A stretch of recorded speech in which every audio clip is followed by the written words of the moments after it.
नमस्कार शेतकरी मित्रांनो. आज आपल्या बागाला 113 दिवस पूर्ण झालेले आहेत.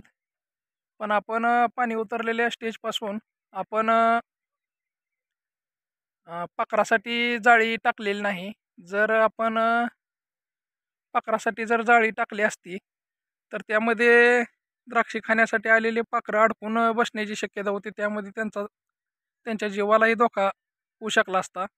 त्याच्यामुळं आपण जाळी टाकली नाही. आपण काय करतोय, पाखरं आलेली उठवून लावतोय आणि आपण गुपणीच्या साहाय्याने तोटं उडवून पाखरं आपण उठवून लावतोय. आणि सध्या आपण बघू शकता की हा खास पाखरं राखण्यासाठी कॉलेजला सुट्टी लागली वरून आलेला हा आमचा फिल्डर आहे. बघा तो पाखरं कशा पद्धतीने राखतो. मी 2 दिवस झाले याचं ऑब्झर्वेशन करतोय. दररोज नवीन नवीन पद्धतीनेच हा तोटं उडवतोय. आज तर तो सकाळपासून काय करतोय, गोपनीतच तोटा ठेवून असा फिरवून तोटा उडवतोय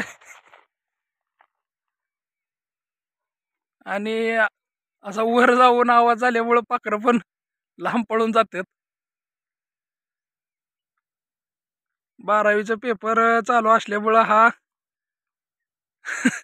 गावाकडं आलाय पाखरं राखण्यासाठी. आम्हाला सुट्टी लागली म्हणतोय.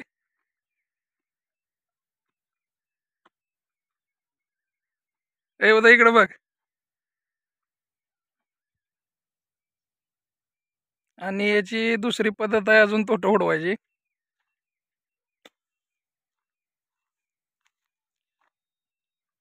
तोटा हातातच लावून वर फेकतोय.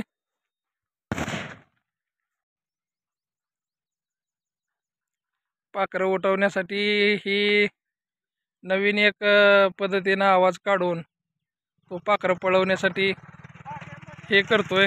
आणि बघा हे आमचे इजोआपा आणि बाळासाहेब चाललेले आहेत आता गावाकडं. आणि उदय कसा आहे?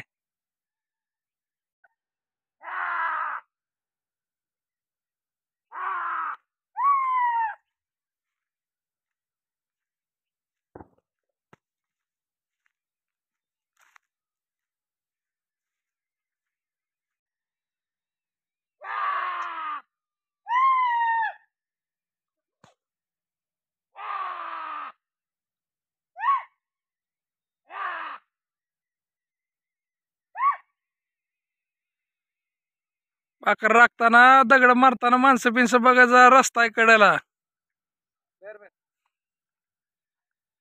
नाहीतर व सरळ दगड आणखीन पाखरं सोडून माणसा चाललाच. हा व्हिडिओ आवडल्यास लाईक करा, शेअर करा, सबस्क्राईब करा आणि घंटी दाबायला विसरू नका. ॲग्रिकॉस पांडुरंग चव्हाण या यूट्यूब चॅनलला सबस्क्राईब करा. धन्यवाद.